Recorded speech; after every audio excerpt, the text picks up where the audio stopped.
dear compatriots, our independence anniversary gave us another chance to reflect on how far we have gone in our journey to nation building and to renew our commitment to building a better nation that will serve present and future generations of Nigerians.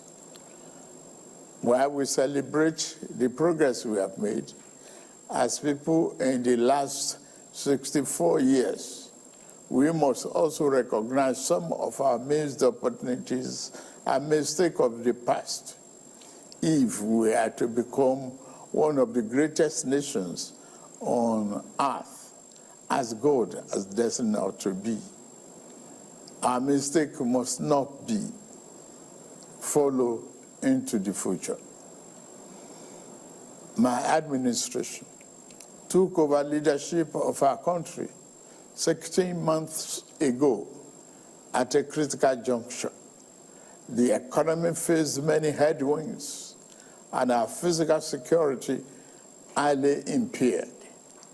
We found ourselves at a distant crossroad where we must choose between two paths: reform for progress and prosperity, or carry on the business as usual and collapse. We decided to reform our political economy and defense architecture. On the security front, I am happy to announce to you, my compatriots, that our administration is winning the war on terror and banditry. Our target is to eliminate all threats of Boko Haram, banditry, kidnapping for ransom, and the scourge of all forms of violent extremism. Within 1 year, our government has eliminated many Boko Haram and bandit commanders faster than ever.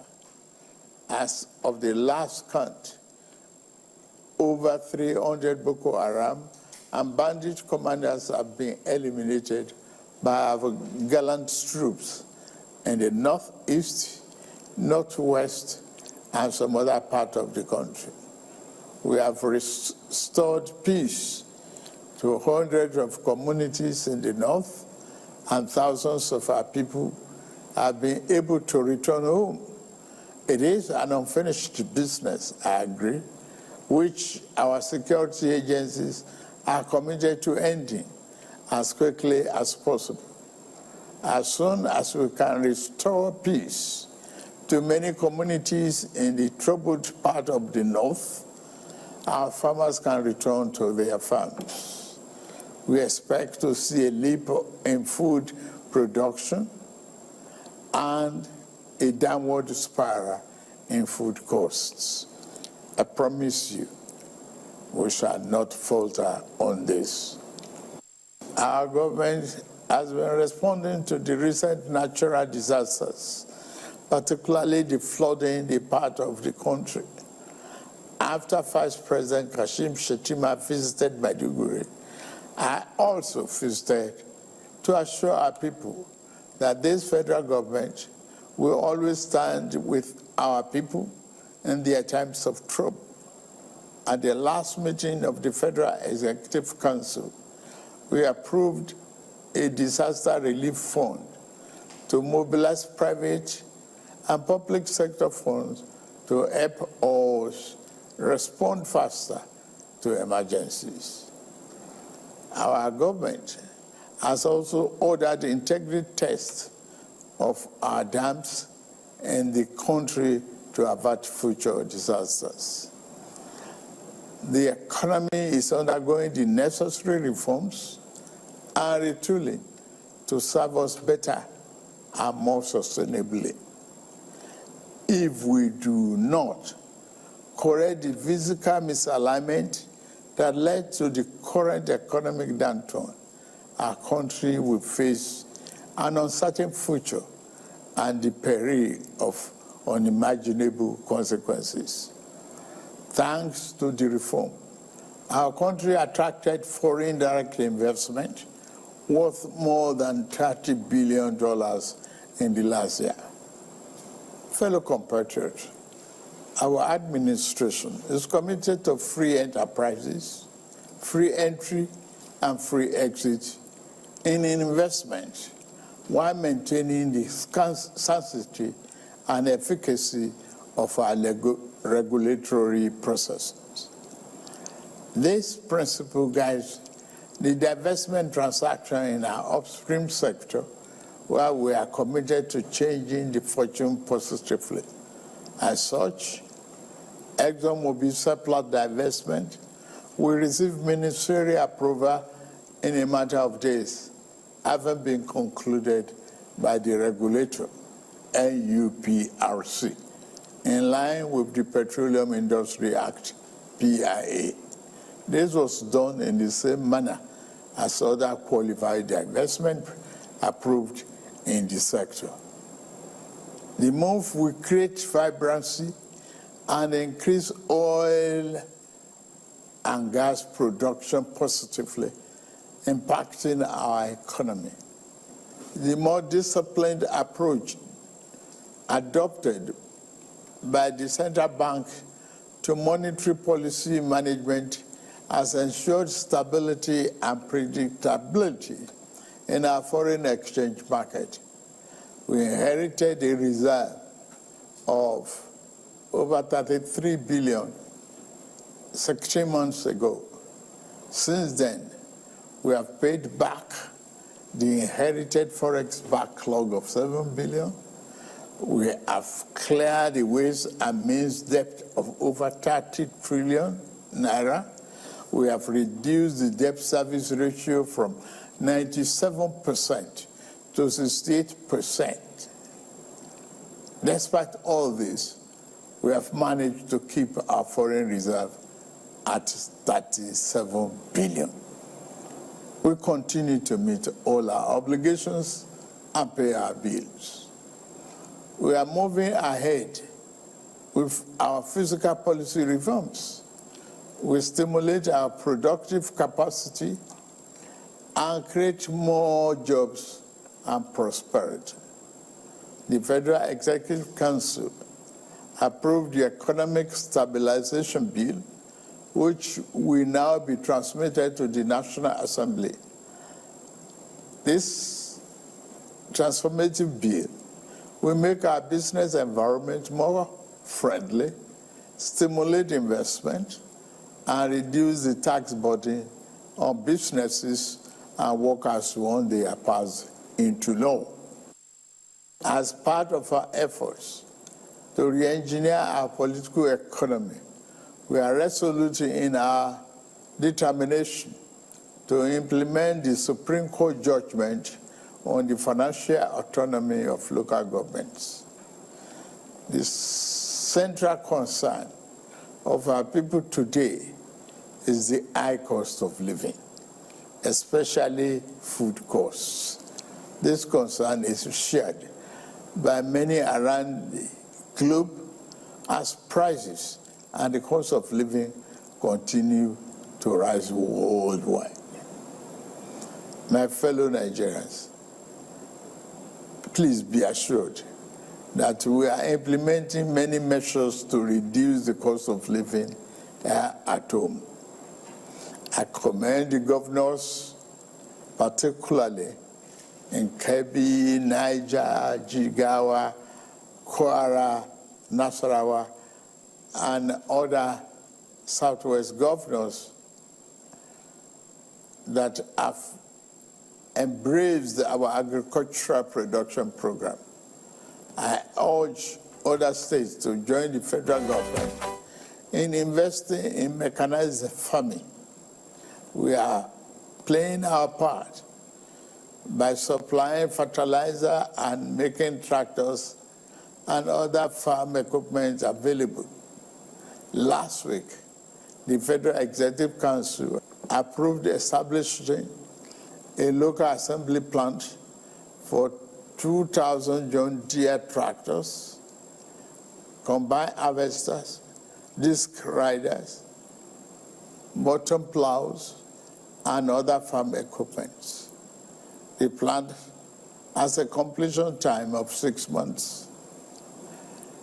Our energy transition program is on course. We are expanding the adoption of the presidential initiative on compressed natural gas for mass transit with private sector players. The federal government is ready to assist the 36 states and FCT in acquiring CNG buses for cheaper public transportation. Fellow Nigerians, while we are working to stabilize the economy and secure the country, we also seek to foster national unity and build social harmony and cohesion. Our economy can only thrive when there is peace. As we work to overcome the challenges of the day, we remain mindful of next generation as we seek to galvanize their creative energy towards a better future. We lead today with the future we wish to bequeath to our children in focus, recognizing that we cannot design a future that belongs to them without making them its architects. Considering this, I am pleased to announce the gathering of a national youth conference.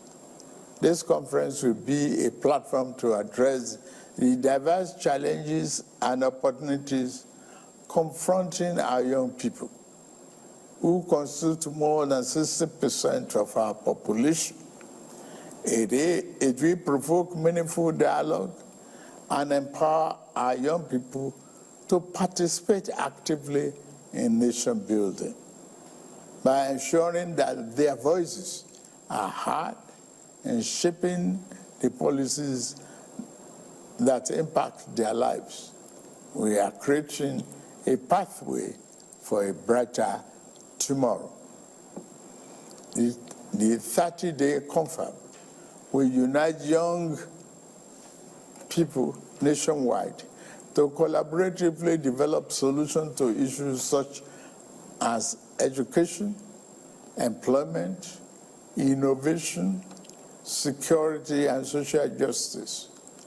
The modality of this confab and selection of delegates will be designed in close consultation with our young people through their representatives.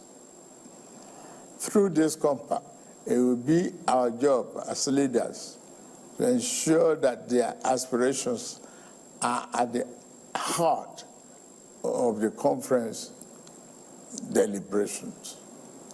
The government will thoroughly consider and implement the recommendations and outcomes from this forum as we remain resolute in our mission to build a more inclusive, prosperous, and united Nigeria.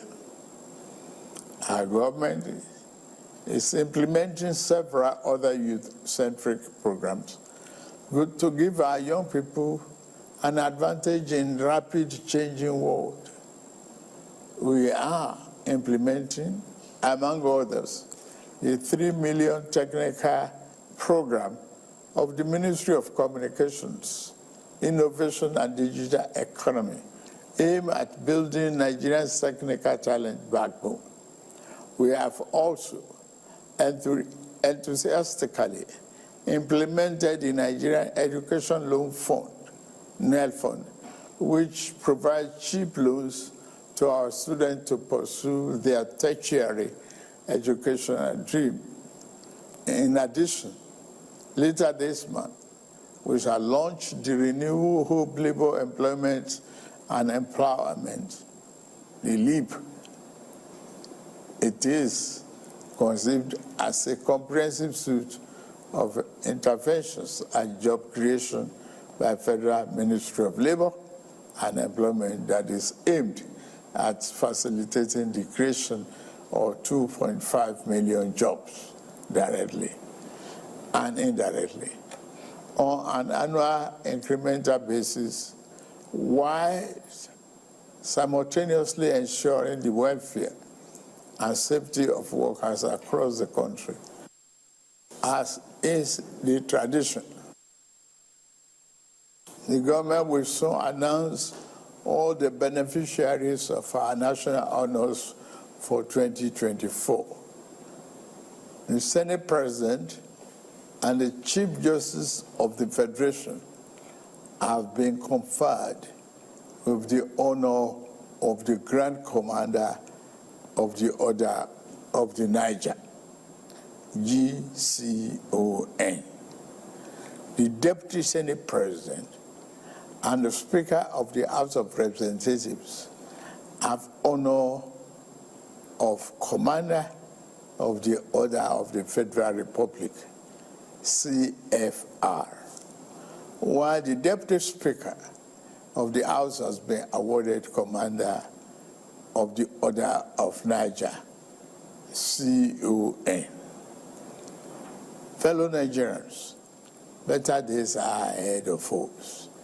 The challenge of the moment must always make us believe in ourselves. We are Nigerians, resilient and tenacious. We always prevail and rise above our circumstances. I urge you to believe in our nation's promise. The road ahead may be challenging, but we will forge a path towards a brighter future with your support. Together, we will cultivate a Nigeria that reflects the aspiration of all its citizens, a nation that resonates with pride, dignity, and shared success. As agents of change, we can shape our destiny and build a brighter future by ourselves, for ourselves, and future generations. Please join us and join our administration in this journey towards a brighter future. Let us work together to build a greater Nigeria where every citizen can access opportunities and every child can grow up with hope and promise. May God continue to bless our nation and keep members of our armed forces safe. Happy Independence Anniversary, fellow Nigerians.